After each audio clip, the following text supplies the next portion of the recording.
In an age when most ships were heavy, slow, and fragile, the Vikings built something so advanced that it seemed to defy nature itself.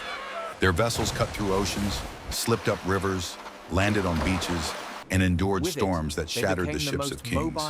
This wasn't luck nor myth. It was engineering, precise, intentional, and centuries ahead of its time. Before a Viking ship touched the water, its perfection began in the forest. Viking shipwrights were not merely craftsmen. They were wood whisperers. They understood that the strength of a ship was determined not in the workshop, but the moment a tree decided how it would grow. Their preferred material was slow-grown northern oak, a wood with tight, compressed rings formed over decades of brutal winters. This made it dense enough to withstand the sea, yet flexible enough to bend without snapping, a property no other medieval shipbuilders exploited as effectively. But the Vikings didn't take any oak.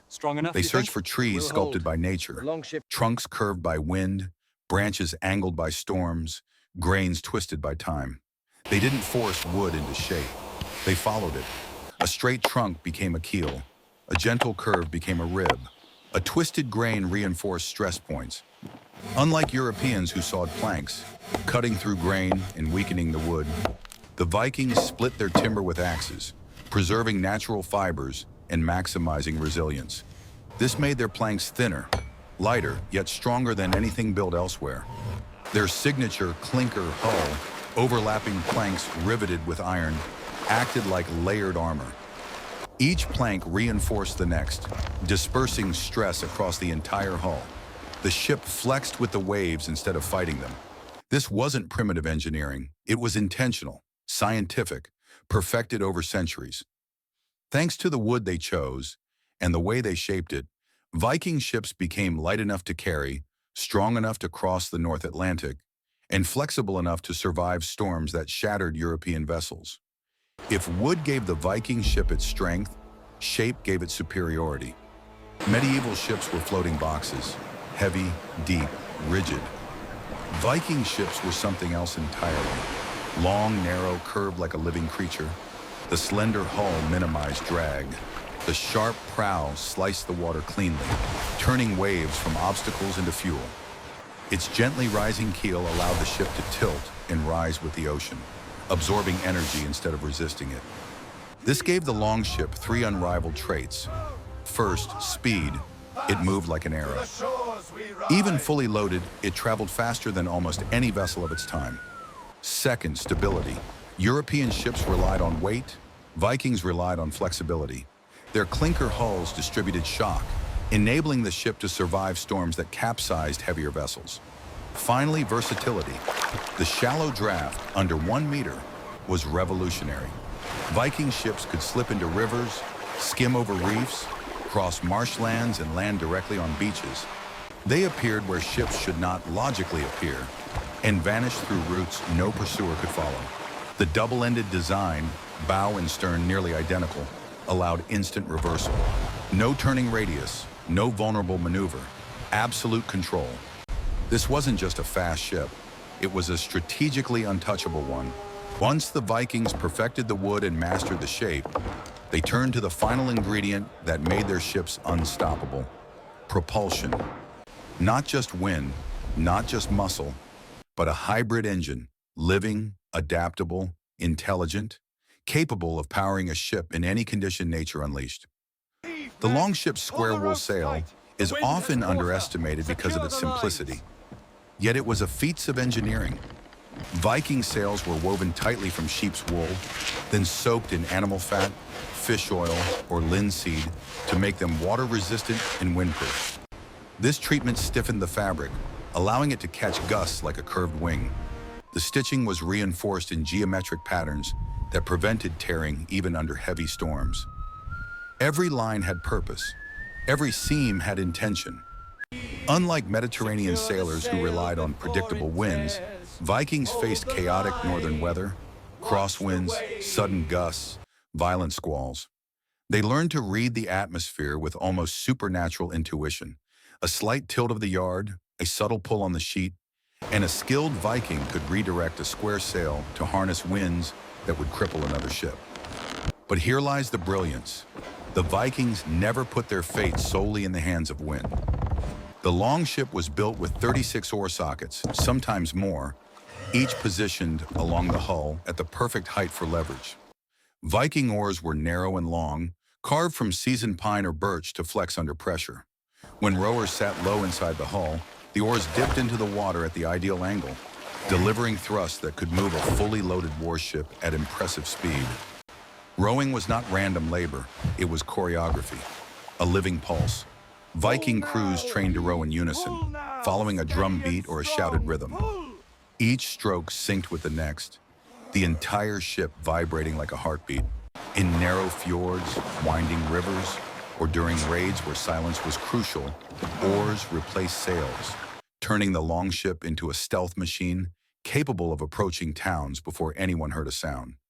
This dual system, wind for long journeys, oars for precision, gave the Vikings independence from weather. European ships waited for favorable wind to leave harbor. Viking ships did not wait for anything. They sailed when they wanted. They attacked when they chose. They retreated when needed. This mobility was a weapon. Propulsion in Viking philosophy wasn't just movement. It was strategy, survival, and control of destiny. A longship's sail was its lungs. Its oars were its limbs. Its crew was its heart. And together they formed an engine unmatched for centuries. The longship was not simply a machine. It was the foundation of an entire civilization. Every Viking story, every journey, every battle, every myth begins with the same silhouette carved against the horizon. A long, narrow hull gliding across the sea. To understand the Viking world is to understand how the ship shaped their identity. A longship was a community project. Villages spent months selecting oak trees, forging rivets, twisting rope from animal sinew, and weaving sails from wool. Men carved ribs, women treated the sailcloth, blacksmiths shaped iron nails. Every profession, every family contributed. When the ship was finished, the entire village gathered to launch it into the fjord. This was not just craftsmanship, it was ceremony. The longship gave the Vikings mobility no other European people possessed. It connected scattered fjords into a unified culture. It allowed them to travel far beyond their borders, first as traders, then settlers, then explorers. Without the longship, Iceland would not have been settled. Greenland would never have been reached. North America would have remained a rumor. For warriors, the ship was a weapon. It allowed surprise, speed, and devastating raids. For traders, it was a lifeline linking Scandinavia to the silver markets of the East and the wealthy cities of Europe. For farmers emigrating to Iceland and Greenland, it was the vehicle that carried their families, animals, tools, and hopes. But the longship was more than transportation. It was spiritual. In Norse mythology, ships carried gods across worlds. In funerals, chieftains were buried inside longships, surrounded by treasures, weapons, and animals, symbolizing their journey to the afterlife. The ship was a cosmic vehicle, a bridge between realms. Even Viking law and social structure were influenced by the ship. The word crew implied equality. Every rower held equal responsibility. The layout of the longhouse mirrored the longship. Central hearth, supporting beams, communal living. Their architecture was an echo of their vessel. The ship wasn't just part of their culture. It built their culture. It shaped their economy, warfare, religion, and storytelling.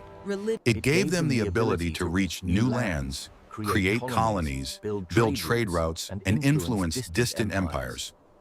The Viking Age exists because the longship existed. Without the longship, the Vikings would have remained isolated farmers in frozen fjords. With it, they became the most mobile civilization of the early medieval world. The ship didn't just carry people. It carried ideas. It carried ambition. It carried the destiny of an entire people. A Viking longship wasn't unstoppable because it was invincible. It was unstoppable because it was perfectly designed. Perfect wood, perfect shape, perfect function. In every category, speed, flexibility, mobility, versatility, It outperformed anything the medieval world had to offer. It didn't overpower the ocean. It cooperated with it. It didn't resist nature. It embraced it. And in doing so, the Vikings created a vessel that expanded their world from the fjords of Scandinavia to the shores of North America. The longship remains today one of the most brilliant engineering achievements in human history. A reminder that superiority does not come from force, but from understanding.